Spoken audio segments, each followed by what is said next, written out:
Salam alaikum warahmatullahi wabarakatuh. Vamos a empezar con la semana número 18 del sexto nivel de ciclo formativo para musulmanes hispanohablantes. Si os dais cuenta, normalmente cualquier persona que busque en la historia va a ver que durante miles de años la situación de la mujer siempre ha sido bastante precaria y siempre la mujer ha sido sometida por el hombre. El hombre siempre ha utilizado su poder pues, para someter a la mujer y despreciar su personalidad. Normalmente eso es lo que ha pasado a lo largo de los años, a lo largo de miles de años. La historia nos demuestra cómo, tanto en Europa como en el resto del mundo, la mujer siempre ha sido considerada como menos que el hombre. Si por ejemplo nos remitimos a los filósofos en la época del Imperio griego, Aristóteles y Platón, siempre cuando hablaban de la mujer pues la trataban bastante despectivamente y la despreciaban, consideraban que ella no tenía el mismo nivel de entendimiento que el hombre, que no podía alcanzar a entender las cosas que el hombre podía entender. En el Imperio Romano, que duró casi 10 siglos, la mujer se encontraba en una tutela permanente del hombre, ya fuera su padre, cuando estaba todavía en casa de su padre, o su marido. La mujer no podía escoger a su futuro esposo sin el consentimiento de su tutor, no podía disponer de sus bienes propios, ni testificar, ni hacer nada sola. En la Edad Media todavía se celebraban concilios, la Iglesia celebraba reuniones y concilios en los que se debatía si la mujer posee alma o no. O sea, no sabían dónde clasificar a la mujer. ¿Es humana o pertenece más bien al reino animal? ¿Tiene alma? ¿No tiene alma? Y en caso de que tuviera alma, ¿cuál es su misión en la vida? ¿Dios la ha creado simplemente para servir al hombre? ¿O es que ella también tiene acceso al paraíso? Se estaban preguntando ese tipo de cosas todavía en la Edad Media, no hace tanto.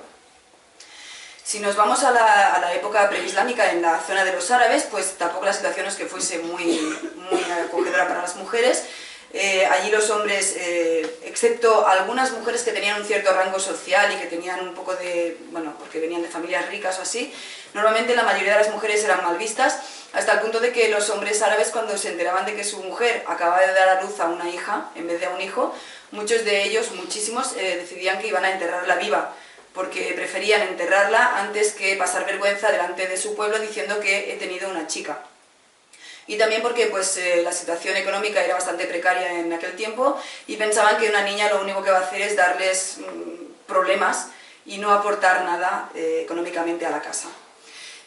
Aunque esto es muy duro, el hecho de que ellos acogían a las niñas, bebés y las enterraban, tampoco está tan lejos de lo que está sucediendo actualmente, porque vosotros sabéis que en China está prohibido que las parejas tengan más de un hijo y entonces cuando ellos saben que la mujer va a tener una niña, muchos deciden abortar o incluso si la tienen, pues también están haciendo esta práctica de matar a las niñas.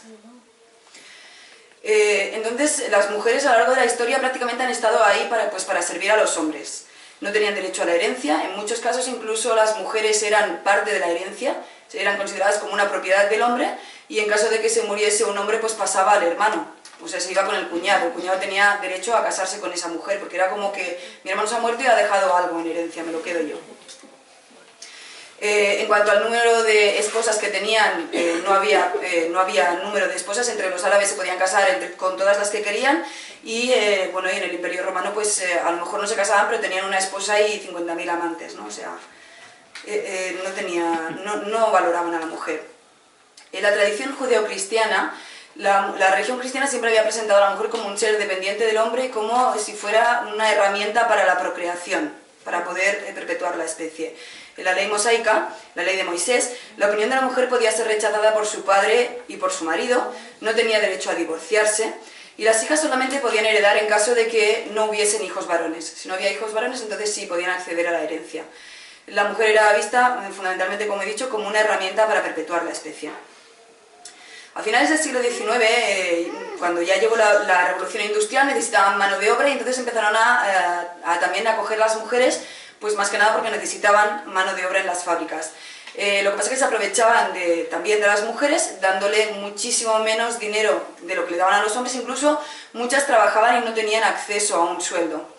Y entonces es a final del siglo XIX cuando empiezan a escucharse tímidamente algunas voces de mujeres que reclaman sus derechos y que reclaman que igual que yo trabajo, igual que el hombre, yo también tengo que tener un sueldo igual que lo tiene él. Entonces, por primera vez en la historia, a final del siglo XIX, las mujeres pudieron conseguir en Gran Bretaña el derecho a quedarse con el dinero que ganaban en la fábrica, y eso ya era un gran logro. ¿Qué pasó en el siglo XX? En el siglo XX se adoptó una postura totalmente contraria de la que había habido hasta entonces. Hemos dicho, todos esos miles de años la mujer no tenía ni voz ni voto, no tenía ningún derecho ni siquiera a opinar. Entonces, lo que pasó en el siglo XX es que se fueron justo al otro extremo. Hemos pasado de un extremo en el que la mujer, como si no existiera, solamente es una sirvienta. En el siglo XX empezaron a surgir voces y posturas también extremas en el otro lado, diciendo pues que la situación precaria de la mujer se debía sobre todo a la institución del matrimonio, ya que la mujer era utilizada siempre para aguantar la familia y para perpetuar la especie y tal. Entonces empezaron a decir que no, que la mujer tiene que ser un ser libre y que tiene que tener completa libertad en todos los ámbitos, incluso en el ámbito sexual, que puede hacer lo mismo que el hombre, que sale, que entra y que nadie la tiene que controlar. Entonces llegaron al extremo pues de decir que hombres y mujeres son exactamente iguales y que la única diferencia que hay viene dada pues por la educación o por el ambiente social en el que se han educado, pero que hombre y mujer son exactamente iguales. Y yo creo que esta postura es extrema y es injusta para la mujer, porque las mujeres no somos como los hombres. Tenemos los mismos derechos, pero no somos como los hombres. Entonces, el hecho de que te metan en el mismo saco y digan tú eres como el hombre, ya eso significa que están pisoteando también tus derechos como mujer. Entonces, ¿cuál es la visión islámica sobre la mujer? La visión islámica sobre la mujer, como todos sabemos, se basa en la revelación coránica. Nosotros pensamos que Dios, Allah, nuestro creador, pues sabe mejor que nadie cómo es su creación y Él es el que ha dispuesto los derechos para sus criaturas. Entonces vamos a analizar brevemente cómo ve el Islam a la mujer. Para analizar cómo ve el Islam a la mujer vamos a recurrir a las fuentes originales del Islam, vamos a ver qué es lo que dice el Corán y la Sunna, no vamos a juzgar cómo los musulmanes están tratando a sus mujeres, porque entonces seguramente haríamos un mal juicio, porque desgraciadamente muchos musulmanes no están siguiendo los preceptos islámicos sobre cómo tratar a la mujer y cómo valorar a la mujer. Y hay muchas veces en las que las tradiciones de esos pueblos de los que ellos provienen se entrometen, dijéramos, en lo que es sus creencias y ellos ya no saben si hacen una cosa por creencia o por tradición. Y muchas veces realmente se comportan siguiendo las tradiciones. Por ejemplo, cuando vemos que en Irán o en Afganistán, en Afganistán creo que es que no permiten a la mujer que tenga acceso a las escuelas y a la enseñanza, eso no proviene del Islam. Eso proviene pues porque en aquel país piensan que la mujer es más recatada si se queda en casa y no va a estudiar, pero va en contra de las enseñanzas del Islam y de lo que dijo el profeta a propósito de que las mujeres aprendieran. En el Islam, el hombre y la mujer son iguales, pero no son idénticos. Ahí está el punto importante que tenemos que entender. Somos iguales, pero no somos idénticos. Tenemos los mismos derechos, pero no idénticos derechos, porque cada uno tiene una personalidad, cada uno tiene una naturaleza diferente del otro. Esta distinción se entiende porque los hombres y las mujeres no son idénticos, pese a que han sido creados iguales ante Dios. Yo creo que el hecho de que el Islam otorgue derechos y responsabilidades iguales, pero no idénticos, no es algo que nos haría sentir a nosotras, dijéramos, que tenemos menos valor, sino todo lo contrario, que el Islam reconoce nuestra esencia y reconoce nuestra personalidad independiente del hombre. En la cultura islámica, como todos sabéis, la mujer no arrastra con la culpa del pecado original, como por ejemplo arrastra en otras culturas y en otras creencias, como en el cristianismo. Nosotros en el Corán, Allah subhanahu wa ta'ala nos informa de que Eva no es la causante de que Adán desobedezca a Dios, sino que ambos han sido tentados por Satanás y ambos han desobedecido a Dios, ambos se han arrepentido y ambos han sido expulsados del paraíso. Pero no es Eva la causante. La condición de la mujer en el Islam es algo único y que no se ha dado en ningún otro sistema antes. Es un punto de vista muy revolucionario el que ha aportado el Islam con respecto a la mujer. Los derechos que la mujer occidental ha conseguido a lo largo de los miles de años, como hemos hecho antes el repaso de la historia, los ha conseguido pues, mediante un esfuerzo y luchando por conseguir unos derechos que ella consideraba que eran suyos y que se les habían arrebatado. Y esas mujeres han tenido que pasar siglos y siglos para poder llegar a conseguir ciertos derechos que la mujer musulmana los ha tenido, dijéramos, por decreto divino hace más de 1400 años y sin mover ni un dedo. La mujer musulmana no ha movido ni un dedo para que se le reconozcan esos derechos, sino que Allah subhanahu wa ta'ala, por decreto divino, ha hecho descender en la revelación que estos y estos y estos y estos y estos derechos son de la mujer. Vamos a hacer un pequeño repaso sobre los derechos más importantes que la mujer musulmana ha obtenido con el Islam. En primer lugar, el Islam reconoce a la mujer como compañera plena e igual al hombre en la procreación de la humanidad. Dice una ley en el Corán: oh gentes, ciertamente os hemos creado a todos de varón y de hembra, y os hemos hecho naciones y tribus para que os reconozcáis unos a otros. Entonces, los hombres y las mujeres en el Islam compartimos la misma esencia humana, o sea, los dos somos hermanos en la humanidad. No es que el hombre está por encima o que él tiene más importancia, sino que hombre y mujer son hermanos. Incluso el profeta sallallahu alaihi wasallam ha dicho que las mujeres son como partes gemelas o almas gemelas, o ha dicho shaqa'iq, como si fuera un todo dividido en dos partes exactamente iguales. Una es el hombre y otra es la mujer. La naturaleza humana de la mujer no es inferior ni es distinta del hombre, tienen responsabilidades comunes, tienen el mismo propósito en la vida, todos hemos sido creados por Dios con un propósito que es simplemente y llanamente adorar a Dios, y los dos tenemos esa responsabilidad, tanto hombre como mujer hemos sido creados para adorar a Dios. Y ambos tenemos la misma recompensa. No es que el hombre, porque haga unos actos de adoración o porque haga unas obras, va a tener una recompensa y la mujer va a tener otra recompensa de grado inferior. Si el hombre y la mujer hacen el mismo acto, con el mismo grado de intención y con la misma sinceridad, ambos van a tener la misma recompensa. Y eso también lo podemos ver en una ley coránica que es muy bonita y que da muestra de cómo Allah subhanahu wa ta'ala ve al hombre y a la mujer en un rango igual, o sea, los ve realmente parejos en los derechos. Vosotros sabéis que en la lengua árabe, igual que en la lengua española, para nosotros designar a hombres y mujeres no hace falta que estemos diciendo los y las. Simplemente en la gramática árabe, igual que en las demás gramáticas, hay una manera de dirigirse a todos solamente diciéndolo en masculino plural. Si yo digo los presentes, no me estoy refiriendo solamente a los hombres. Los presentes me refiero a los hombres y a las mujeres. También en lengua árabe existe esto, sin embargo Allah subhanahu wa ta'ala ha querido distinguir a la mujer y que quede bien claro que mi recompensa va para hombres y mujeres, y ha tenido el gesto muy bonito en una ley de dirigirse durante varios atributos a hombres y a mujeres. De esta manera, en la Sura 33, en la ley 35, dice Allah subhanahu wa ta'ala, la traducción de lo que Allah subhanahu wa ta'ala dice: es verdad que a los musulmanes y a las musulmanas, a los creyentes y a las creyentes, a los obedientes y a las obedientes, a los veraces y a las veraces, a los pacientes y a las pacientes, a los humildes y a las humildes. ¿Veis que está tomándose la molestia? Él podía decir simplemente una vez y ya está. A los que dan con franqueza y a las que dan con franqueza, a los que ayunan y a las que ayunan, a los que guardan sus partes íntimas y a las que guardan sus partes íntimas, y a los que recuerdan mucho a Allah y a las que recuerdan mucho a Allah. ¿Qué pasa con todos estos? Allah les ha preparado un perdón y una enorme recompensa. ¿Para quién es el perdón y la enorme recompensa? Para los hombres y para las mujeres. Y Allah dice, y que quede claro. Y ahí lo deja en la ley bien claro. Entonces, la mujer es igual al hombre, también, como he comentado antes, en la búsqueda del conocimiento, en la educación y la sabiduría.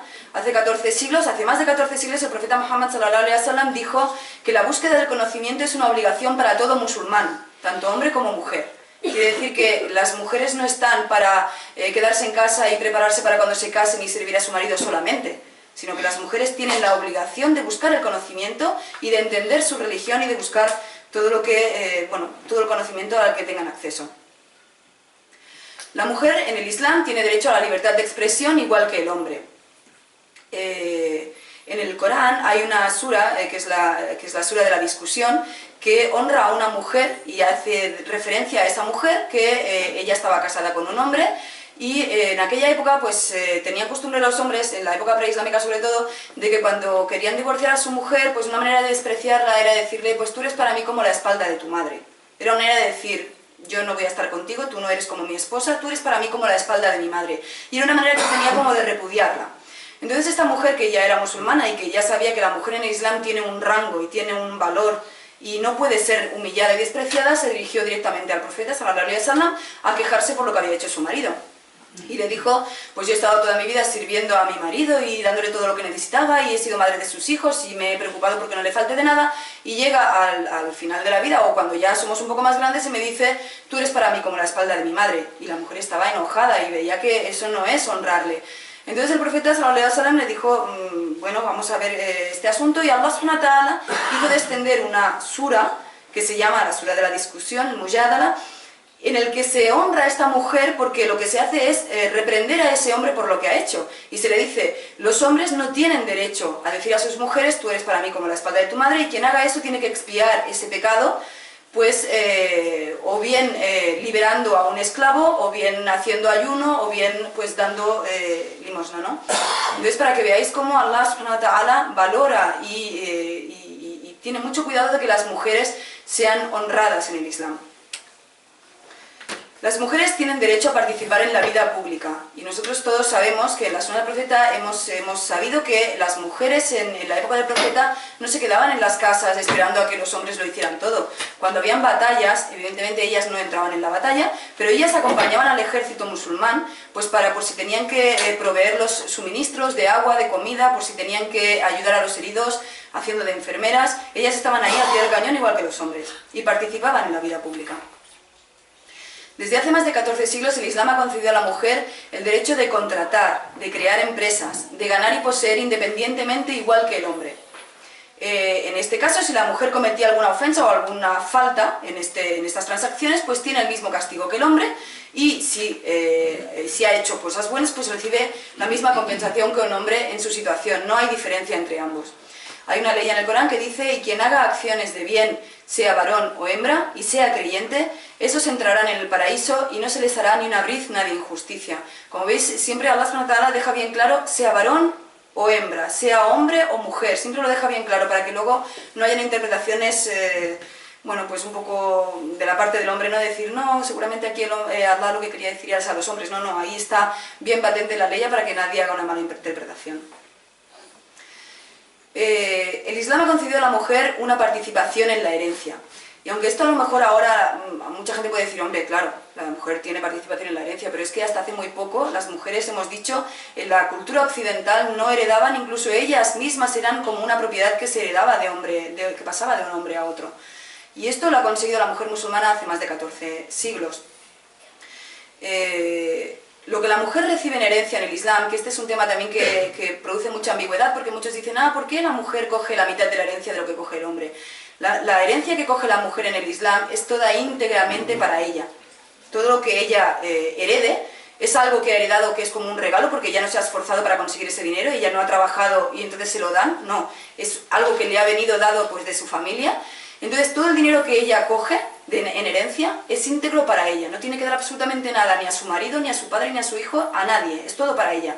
En cambio, el hombre musulmán cuando recibe la herencia, ese dinero, el hombre musulmán, como sabéis, es responsable pues de proporcionar el sustento a su familia, a su esposa, a sus hijos. Es responsable incluso de ayudar a su hermana si está en necesidad, de ayudar a su madre. Entonces el hombre musulmán, cuando coge esa herencia, no es toda para él, es para que él reparta entre toda la gente que está a su cargo, y entonces al final muchas veces lo que coge la mujer en herencia es más que lo que coge el hombre. Ese tema es un poco ambiguo y por eso me gustaba dejar bien claro esto. En cuanto al valor testifical, solamente en el ámbito de las transacciones financieras y en el ámbito de los contratos civiles, el testimonio del hombre vale como el testimonio de dos mujeres, solamente en este ámbito. ¿Por qué? Porque normalmente las mujeres en este ámbito, en el de las transacciones financieras y tal, no tienen tanta experiencia como el hombre normalmente. El hombre está más metido en estas cosas que las mujeres. Entonces por eso se pide que haya dos mujeres por si acaso ella no tiene mucha experiencia o se le ha olvidado algo, que la otra se lo recuerde. En el resto de ámbitos, el testimonio de la mujer es equivalente al del hombre, incluso hay ámbitos en el que el testimonio de la mujer vale más que el del hombre. Por ejemplo, si un marido acusa a su esposa de que mi esposa va con hombres, o yo la he visto con hombres, ese hombre está obligado a testificar 5 veces y jurar por Allah que lo que está diciendo es verdad, que la ha visto con otros hombres, y si la esposa testifica 5 veces que no es cierto y que ella no ha ido con ningún hombre, entonces se toma en consideración el testimonio de la mujer y no el del hombre. Y en cualquier caso se disolvería el matrimonio. La mujer musulmana tiene derecho a divorciarse, y esto hace más de 14 siglos. Todavía la Iglesia cristiana no reconoce el derecho al divorcio. O sea, en el cristianismo no se reconoce el derecho al divorcio. La mujer musulmana tiene derecho a divorciarse desde hace más de 14 siglos. En el judaísmo, en cambio, el divorcio está permitido por cualquier mínima causa. Tampoco nos paran a pensar por qué. El Islam, como siempre, está en la moderación. Ni nos vamos a un extremo ni nos vamos al otro. Evidentemente, el Islam quiere proteger la familia y quiere que el divorcio no sea algo fácil. No es algo, dijéramos, aconsejable en el Islam divorciarse, porque lo que se quiere es proteger a la familia y a los hijos de esa familia. Pero reconoce que la mujer tiene derecho al divorcio pues en el caso en que ese hombre pues le esté causando un agravio y bueno, pues la vida se haga imposible entre ambos cónyuges. Incluso llega más allá el Islam. Si por ejemplo ese esposo, como vosotras sabéis que el derecho a repudiar a la mujer es solamente del hombre, el derecho a divorciarla está en manos del hombre.